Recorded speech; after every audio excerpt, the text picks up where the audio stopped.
Hello friends, welcome to online engineering. पिछले videos तक हम लोगों ने यहाँ पर सीखे थे about the different concepts on the basis of topic of flow through pipes, और यहाँ पर हम लोग अभी ईएससी के प्री के कुछ क्वेश्चंस सॉल्व करके देखने वाले हैं। चलिए स्टार्ट करते हैं विद अवर फर्स्ट क्वेश्चन, जो कि पूछा गया था 1995 में। यहाँ पर असर्शन रीजनिंग का क्वेश्चन था। असर्शन बोल रहा है that a loss of head at a sudden contraction in a pipe is smaller than that at a sudden expansion। तो देखेंगे, अगर मैं यहाँ पर सडन एक्सपेंशन और सडन कॉन्ट्रैक्शन दोनों के लिए ही फॉर्मूलेज लिखता हूं, तो सडन एक्सपेंशन के लिए जो फॉर्मूला है, सडन एक्सपेंशन के लिए जो फॉर्मूला आता है that is equals to v1 minus v2 whole square by 2g। और अगर यहाँ पर v2 की वैल्यू मैं 0 भी पुट करूं तो भी ये क्या आ जाता है v1 स्क्वायर बाय 2g। वहीं इसके अलावा अगर मैं कॉन्ट्रैक्शन के लिए फॉर्मूला देखता हूं तो that comes to be 0.5 times of v square by 2g। ठीक है, इसका मतलब क्या है कि ये तो साफ दिखता है कि एक्सपेंशन में हेड लॉस ज्यादा होता है। That means our first statement is true. लेकिन देखते हैं आगे। आगे अगर मैं चेक करता हूं यहाँ पर दोनों ही सडन एक्सपेंशन और सडन कॉन्ट्रैक्शन के डायग्राम्स, तो देखिए डायग्राम्स कुछ इस तरह के बनेंगे फॉर द सडन एक्सपेंशन, और ये यहां पर कुछ इस तरह से एडीज फॉर्म होती है। एडीज क्या है, तो ये रेजिस्टेंस टू द फ्लो है। बट अगर मैं यहां पर सडन कॉन्ट्रैक्शन का अगर मैं डायग्राम बनाता हूं तो वो कुछ इस तरह का बनेगा। सडन कॉन्ट्रैक्शन में हम देखते थे कि कुछ इस तरह का यहां पर डायग्राम बनेगा, है ना। सभी ने ये डायग्राम बनाया है। यहां पे भी एडीज बनती थी और यहां पे भी एडीज बनती थी, लेकिन ओवरऑल जो एडीज वाला पोर्शन है वो सडन एक्सपेंशन के केस में ज्यादा होता था, इसीलिए यहां पर जो हेड लॉस है वो ज्यादा होते हैं। खैर, ये बेसिक रीजन है। लेकिन अगर मैं यहां पर चेक करता हूं तो सेकंड आर में क्या लिखा है, when flow contract it tends to become irrotational. नहीं, जब ये कॉन्ट्रैक्ट कर रहा है तब भी यहां पर क्या प्रेजेंट थी, तब भी यहां पर प्रेजेंट है एडीज।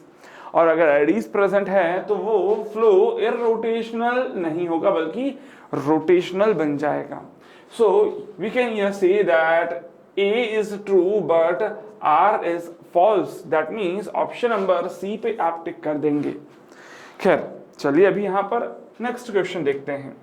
अगला क्वेश्चन डायग्राम दिया हुआ है और मेरे को बोल रहा है 3 reservoirs A, B and C are interconnected by pipes as shown in the given figure. Water surface elevations in the reservoirs and piezometric level at junction D are also indicated in the figure. ठीक है, यहाँ पर ये junction D दिया हुआ A, B, C total 3 reservoirs है और मेरे को पूछता है Q1, Q2, Q3 में क्या रिलेशन रहेगा। तो देखिए, हमेशा ही हम लोग जानते हैं that the water flows from high head to the lower head. और अगर मैं यहाँ पर हेड चेक करता हूं, what is the piezometric level at A is equals to 200, B पर कितना है 180, सी पर कितना है 120 और डी पर कितना है 160। तो यहाँ पर क्या देखने को मिल रहा है कि जो डी का पीजोमेट्रिक हेड है उससे ज्यादा प्रेजेंट है ए और बी पर, और सी पर उनसे कम प्रेजेंट है। ठीक है, इसका मतलब कि अगर मैं ये डी को जंक्शन मान लेता हूं तो फ्लूइड यहां से फ्लो करेगा डी की तरफ और फिर डी से फ्लो करेगा सी की तरफ। ठीक है, तो चलिए यहां पर अगर मैं डायग्राम में देखूं तो डायग्राम में भी क्या मिलेगा कि सर ए से डी की तरफ और बी से भी डी की तरफ और डी से सी की तरफ। तो अगर मैं इस जंक्शन पे कंटिन्यूटी इक्वेशन लगा लेता हूं तो मुझे दिखता है that inlet are Q1 and Q2 और आउटलेट कौन सा है, तो that is equals to Q3 only. So of course ये कंटिन्यूटी इक्वेशन से आप इजीली यहां पर इक्वेशन लिख सकते थे। देखिए यहां पर तो ऑप्शन नंबर कौन सा दिया है यहां पर, तो that is your option number A for this particular question. ठीक है, बहुत ही इजीली ये क्वेश्चन भी सॉल्व हो जाता है। देखते हैं अगला क्वेश्चन। नेक्स्ट क्वेश्चन है अगेन 95 में पूछा गया था।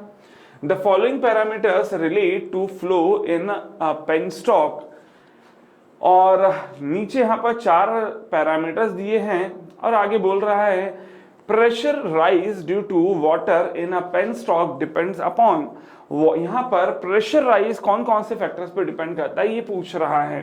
तो देखिए प्रेशर राइज अगर मैं वाटर हैमरिंग की बात करता हूं तो उसमें ये फॉर्मूला बनता था rho into V into C, where C is the speed of the pressure wave, लेकिन ये जो v था that was the velocity of flow. So यहाँ पर ध्यान दीजिएगा ये जो v है ये किस किस पे डिपेंड करेगा, ये डिपेंड करता है upon the roughness of the pipe, ये इस पे भी डिपेंड करता है that what is the density of water, क्योंकि जितना ज़्यादा डेंस होगा उतना वहाँ पर वेलोसिटी क्या हो जाएगी, कम हो जाएगी। वहीं इसके अलावा ये इस पे भी डिपेंड करता है that what is the water level in the reservoir, क्योंकि जितना ज़्यादा हेड डिफरेंस होगा उतना ज़्यादा यहाँ पर क्या होगा, वेलोसिटी होगी। साथ ही साथ यहाँ पर अगर मैं और बात करता हूँ तो इलास्टिसिटी ऑफ वाटर पे भी ये डिपेंड करेगा। ओवरऑल सी की वैल्यू यहाँ पर लिखी हुई है, डेंसिटी तो खैर यहीं लिखी हुई थी तो ये भी दिखता है। दैट मीन्स कि ये चारों के चारों ही जो फैक्टर्स है ये चारों ही फैक्टर्स यूज होते हैं to calculate the pressure rise in the pipe. चारों ही factors that means given in your option number D will be the correct answer. देखते हैं नेक्स्ट क्वेश्चन। अगला क्वेश्चन बोलता है that two reservoirs at different levels are connected by two parallel pipes. मान लेता हूं ये एक रिजर्वायर है और ये दूसरा रिजर्वायर है, दोनों को ही आपने कनेक्ट कर दिया बाय टू पैरेलल पाइप्स। मान लेते कुछ इस तरह की पैरेलल पाइप्स थी, ठीक है। आगे देखते हैं, दोनों का ही डायमीटर अलग अलग है, एक का डायमीटर 2d है तो दूसरे का d है। The ratio of flow in the two pipes larger is to smaller is, मतलब इसके अंदर अगर Q1 है और इसके अंदर जो डिस्चार्ज है दैट इज Q2, तो Q1 इज टू Q2 पूछ रहा है। ऑफ कोर्स यहाँ पर लिक्विड्स का लेवल भी कुछ ना कुछ होगा तो वो भी मैं दिखा देता हूँ। अब देखिए यहाँ पर अगर पाइप्स पैरेलल में होती है तो आप लोगों के पास टोटल बेसिक दो कंडीशंस होती है। पहली condition that the total discharge is the summation of discharge in the two pipes, और दूसरी यहाँ पर बेसिक कंडीशन होती है हमारे पास that head loss in both the pipes will be equal that are connected in parallel, ठीक है। अच्छा, हेड लॉस की वैल्यू अगर मैं लिखता हूँ सिंपली डार्सी-वेईसबैक फॉर्मूला FL_V²/2GD, तो यहाँ पर देखेंगे F1L1V1² 2GD1 is equals to FL2V2² 2GD2, ठीक है। अच्छा, डायमीटर्स में रेशियो दिया है और मेरे को पूछ रहा है डिस्चार्ज में, तो एक काम करते हैं यहाँ पर लेंथ है दोनों की ही मैं बराबर ले लेता हूँ यहाँ पर, और क्योंकि मटेरियल के बारे में भी कुछ नहीं बोला, एफ के बारे में भी कुछ नहीं बोला, इसका मतलब ये एफ की वैल्यू भी सेम ले लेता हूँ। सो इसका मतलब ये बन जाएगा हमारा V1²/D1 is equals to V2²/D2। अच्छा, वेलोसिटी को भी मैं लिख सकता हूँ as discharge square upon area square. So area is nothing but that is equals to πD1²/4 का स्क्वायर, एरिया का स्क्वायर करना था, इज इक्वल्स टू क्या हो जाएगा, डिस्चार्ज स्क्वायर, ये Q1 है तो ये Q2 है, अपॉन D2 इंटू πD2²/4 का होल स्क्वायर, ठीक है। सो इसका आंसर यहाँ पर से मैं लिख सकता हूँ that Q1² upon D1⁵ is equals to Q2² upon D2⁵ इसी को अगर मैं फर्दर यहाँ पर लिखना चाहूँ तो मैं लिख सकता हूँ that Q1/2 divided by Q2⁵ is equals to क्या हो जाएगा, D1⁵ अपॉन D2⁵ अच्छा, D1/D2 क्या दिया है, 2D, सो ये 2D और होल⁵, ये दिख रहा है Q1² अपॉन Q2², ठीक है। अच्छा, यहाँ से अगर मैं लिखता हूँ, देखिए Q1/Q2 की वैल्यू क्या बच जाएगी, तो that will be equals to 2:5, और ये 2 को उस तरफ ले जाएंगे तो 5/2 हो जाएगा। 5/2 मतलब 2.5, ठीक है ना। 2 का स्क्वायर करेंगे तो बच जाएगा 4 और बच जाएगा आधे का √2, ठीक है। So this will be the ratio जो आपको यहाँ पर ये पूछा जा रहा है। So that is 4:2, 4√2 1, 4√2:1 is given in your option number D. Tick कर देंगे इजीली। और चलिए खैर अभी आगे बढ़ते हैं। नेक्स्ट क्वेश्चन क्या बोल रहा है, 96 का क्वेश्चन था। बोलता है pipeline of 5 centimetre diameter is reduced abruptly to 2.5 centimetre diameter to a section. एकदम से रिड्यूस कर दिया आपने इसको, ये बोल रहा है यहां पर, ठीक है। पहले था 5 सेंटीमीटर और बाद में कितना हो गया 2.5 सेंटीमीटर। आगे बोल रहा है to enable measurement of the flow flowing through it the loss of head at contraction is 0.5 metre, मतलब head loss due to contraction is given as 0.5 metre. आगे बोल रहा है कि भाई √2g की वैल्यू दे दी, √g की वैल्यू दे दी है, और मेरे को बोल रहा है what will be the mean velocity at the reduced section. Reduce section पे जो वेलोसिटी होगी उसको मैं v2 लिखता हूं हमेशा, यहाँ पर v1 लिखते हैं। और हेड लॉस का जो फॉर्मूला आता है that comes to be 0.5 v2 square by 2g। मुझे ये v2 की भी वैल्यू पूछ रहा था। सो इसका मतलब देखिए यहाँ से 0.5 तो कैंसिल आउट हो जाएगा, v2 square will be equals to 2g हो जाएगा। अच्छा देखिए यहाँ पर √2g की वैल्यू दे दी है 4.43, इसका मतलब v square is equals to ये कितना हो जाएगा 2g, that will be equals to 4.43 का square. Hence v will be equals to 4.43 metre पर सेकेंड। दिया हुआ ऑप्शन नंबर डी में करेक्ट आंसर दिखता है आपको। खैर चलिए अभी आगे देखते हैं नेक्स्ट क्वेश्चन क्या बोलता है। अगला क्वेश्चन 96 का ही क्वेश्चन है अगेन। अब बोल रहा है a horizontal pipe reduces from 10 centimeter to 5 centimeter in diameter. ठीक है, तो एक हॉरिजॉन्टल पाइप थी, हॉरिजॉन्टल पाइप थी, इसका क्या मतलब है कि इसकी जो सेंटर लाइन है वो क्या है, हॉरिजॉन्टल है। मतलब ये अगर सेंटर लाइन है तो ये सेंटर लाइन हॉरिजॉन्टल रहेगी। अच्छा फिर आगे क्या बोल रहा है कि भाई इसका जो डायमीटर है वो रिड्यूस होता है। कुछ इस तरह से मैं मान लेता हूं that the diameter is reducing. पहले कितना था तो that was equals to 10 centimeter और बाद में कितना हो गया तो that is equals to 5 centimeter. ठीक है, if the pressure head at 10 centimeter section is 10 meter, मतलब यहाँ पर जो प्रेशर हेड है, एक काम करता हूँ सेक्शन को मैं ले लेता हूँ 1 और सेक्शन को मैं ले लेता हूँ 2। तो प्रेशर हेड क्या बोल रहा है P1 by rho g is equals to क्या है, दैट इज इक्वल्स टू 10। ठीक है, और आगे क्या बोल रहा है, अच्छा सर 10 मीटर्स बोल रहा है, प्रेशर हेड की वैल्यू 10 मीटर है, वो तो डायमीटर दिया 10 centimeter and the velocity head is 1 meter, that means v1 square by 2g की वैल्यू दे दी है एज 1 मीटर। अच्छा देखिए अगर डेटम हेड को मैं 0 ले लेता हूं क्योंकि कांस्टेंट रहेगा, पूरे में ही हॉरिजॉन्टल है यहाँ पर फ्लो, तो मैं लिख सकता हूं that the total head will be equals to p by rho g plus v square by 2g plus z। Pressure head की वैल्यू दे दी है 10 प्लस काइनेटिक हेड की वैल्यू 1 और डेटम हेड की value 0, that means it will be equals to 11 meter. ठीक है, सो अगर यहाँ पर देखेंगे तो फर्स्ट स्टेटमेंट में लिखा है that the total head at any point is 11 meter. Of course head की वैल्यू 11 मीटर के बराबर रहेगी।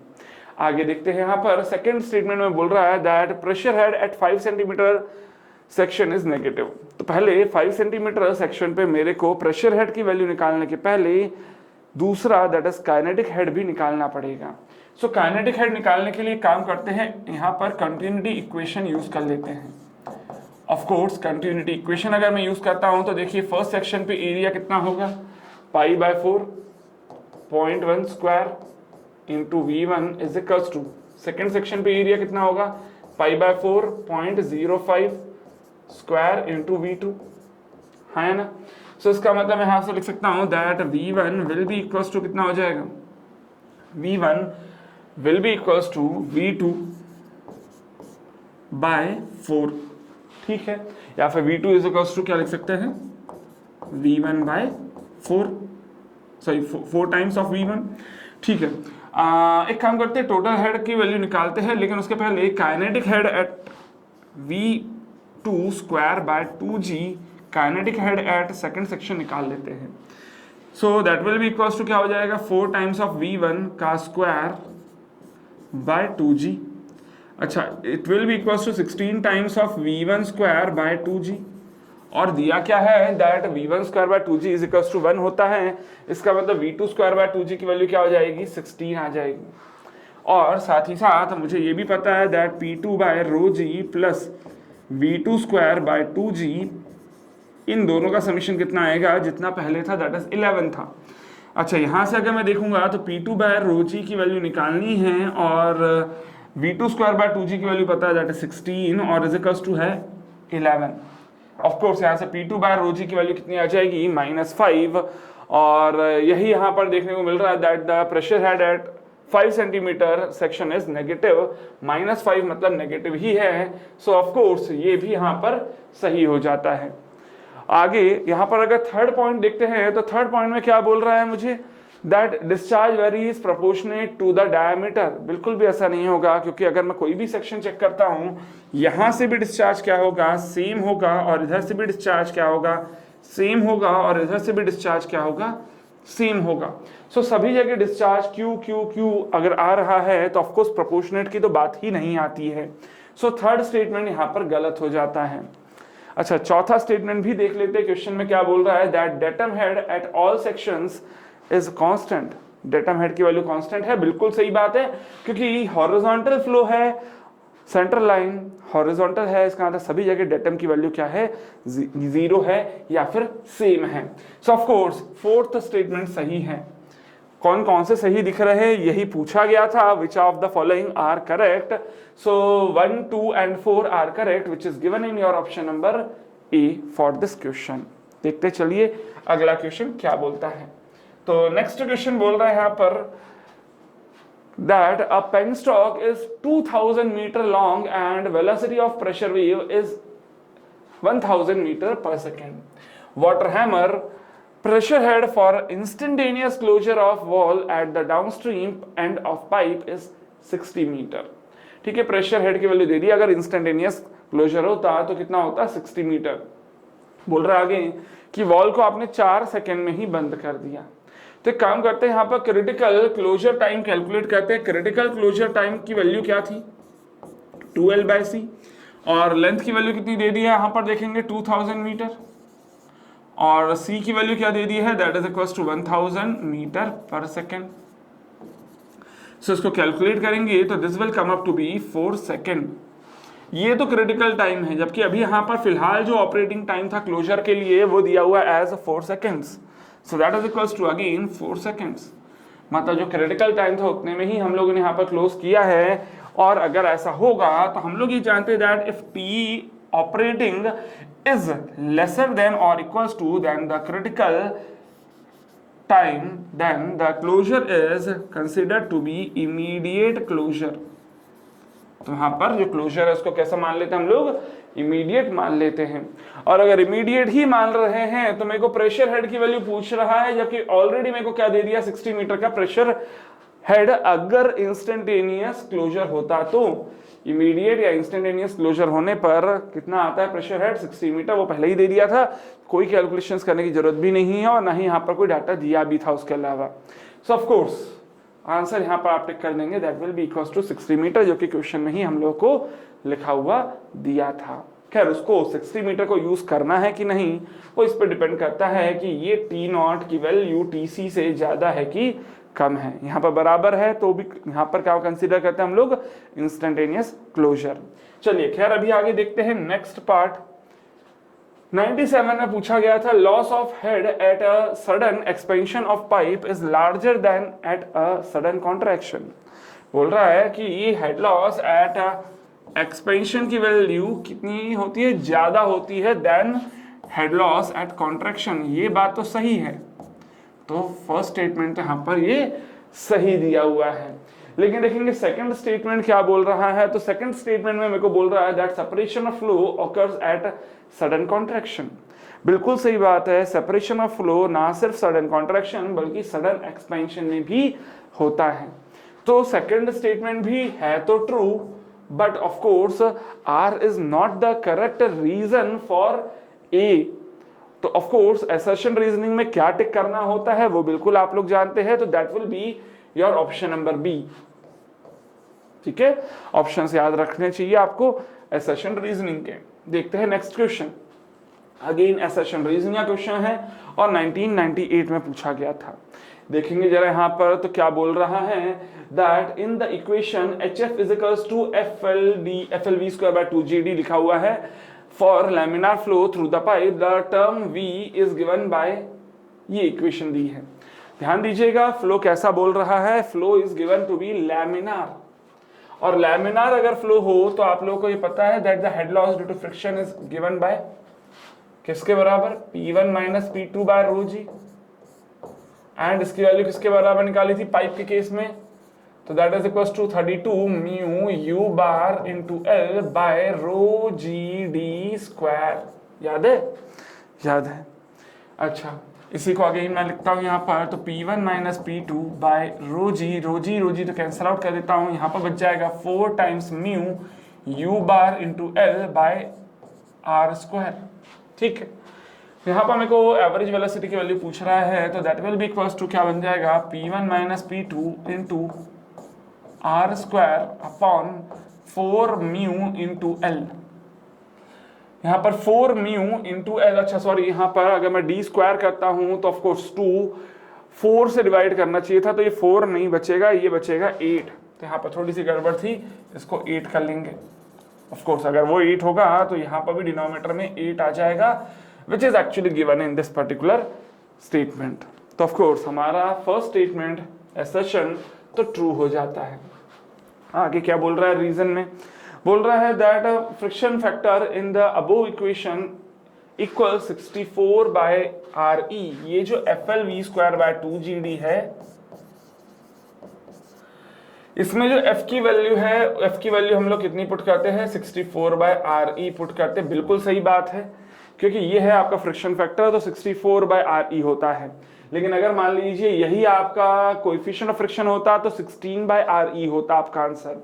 तो ऑफ कोर्स हमारा स्टेटमेंट नंबर जो R है ये भी सही है, और ऑफ कोर्स ये दोनों एक दूसरे को रिलेट भी करते हैं, that means R is the correct reason, also correct reason है, तो ऑप्शन नंबर ए पर आप टिक कर देंगे। खैर चलिए देखते हैं नेक्स्ट क्वेश्चन।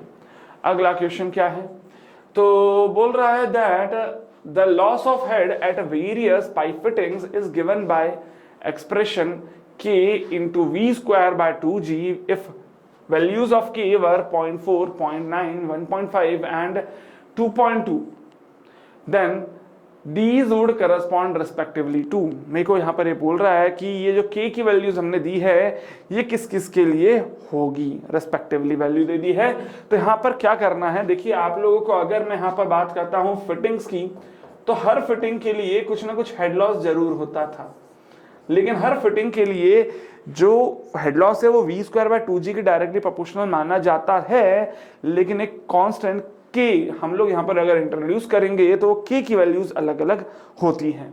तो देखिए अगर मैं यहाँ पर फिटिंग्स की बात करता हूँ, 45 डिग्री अगर एल्बो होता तो ये वैल्यू आ जाती है 0.4, बट अगर मान लीजिए 90 डिग्री का एल्बो हो तो ये वैल्यू आ जाती है इक्वल्स टू 0.9।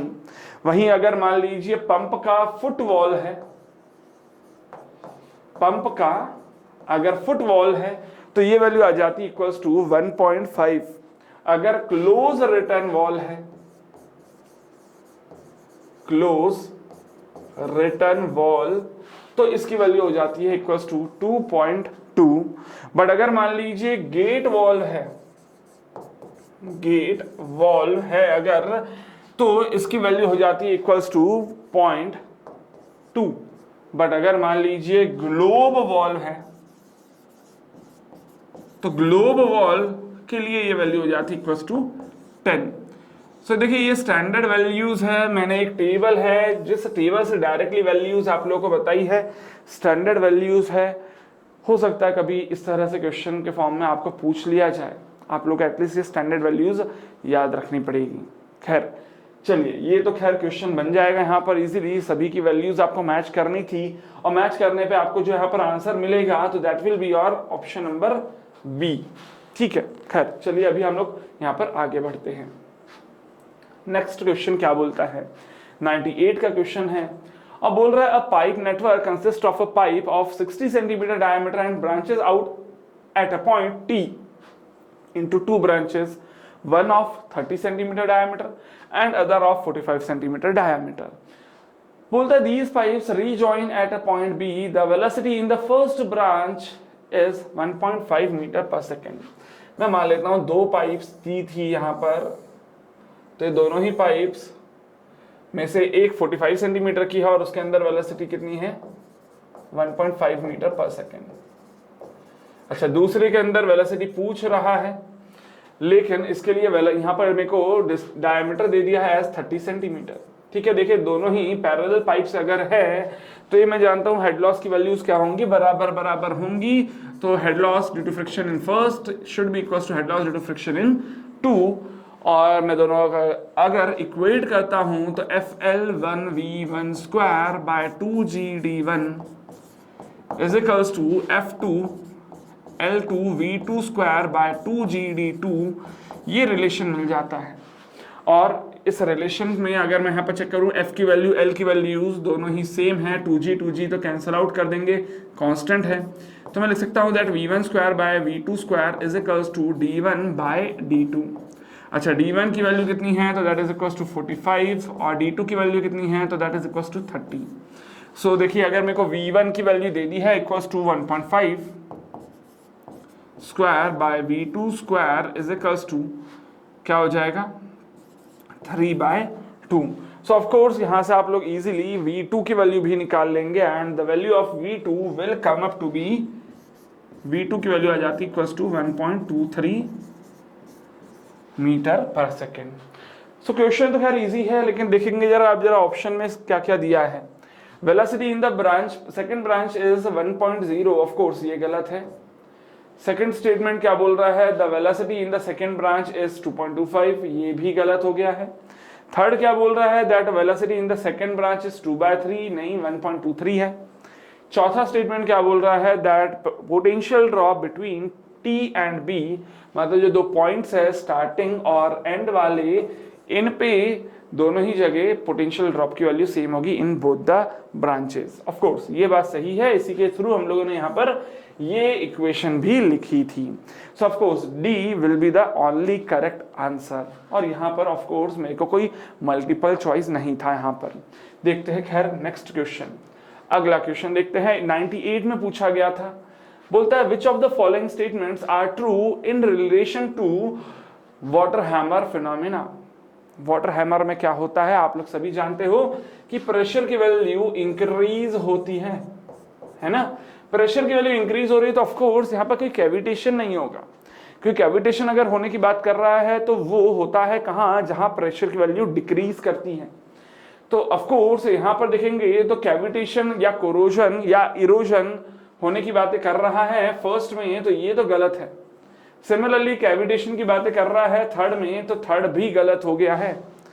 सो 2 एंड 3 तो गलत है, ये तो श्योर है. और देखेंगे यहाँ से 2 एंड 3 किसमें नहीं आ रहा, तो 3 में आ रहा है, 1 में नहीं आ रहा. आंसर ऐसा ही हो जाता है. खैर चलिए फिर भी आगे देख लेते हैं. थर्ड यहाँ पर second statement, pressure rise is given by rho into c into u for a sudden closure of valve. बिल्कुल सही बात है. अगर आपने पाइप को रिजिड माना होता तो ये फॉर्मूला बनता था इमीडिएट क्लोजर के लिए. तो ये फॉर्मूला तो सही है, गलत नहीं है, इसीलिए यहाँ पर 2 को टिक कर सकते हो आप एज अ ट्रू स्टेटमेंट. चौथा क्या बोलता है, the volume modulus of fluid is the relevant fluid property. बिल्कुल सही बात है, हम लोग यहाँ पर बल्क मॉड्यूलस को यूज करते हैं फॉर्मूले में. तो ऑफ कोर्स फोर्थ भी सही है. आगे बोल रहा है that it is governed by Reynolds number of the flow. Reynolds number of the flow, of course मेरे को यहाँ पर दिख रहा है कि sir Reynolds number of flow तो आप यूज नहीं करते हैं, और अगर रेनॉल्ड्स नंबर बिल्कुल भी यूज नहीं हो रहा तो ये तो हमारा फिफ्थ गलत स्टेटमेंट है. कौन कौन से सही है यही पूछ रहा था. तो 2 एंड 4 सही है. ओके फाइन, 2 एंड 4 सही है यहाँ पर. तो ऑप्शन नंबर देखेंगे तो बी पर आप टिक कर सकते थे यहाँ पर. खैर इजीली ये क्वेश्चन भी सॉल्व हो जाता है. ये थे कुछ questions from ESC pre examination. और भी बहुत सारे क्वेश्चंस आए हैं इस पर्टिकुलर चैप्टर से ईएससी में, उनको भी करते हैं. चलिए मिलते हैं नेक्स्ट वीडियो में. तब तक लगातार पढ़ते रहे, बढ़ते रहे. Happy engineering.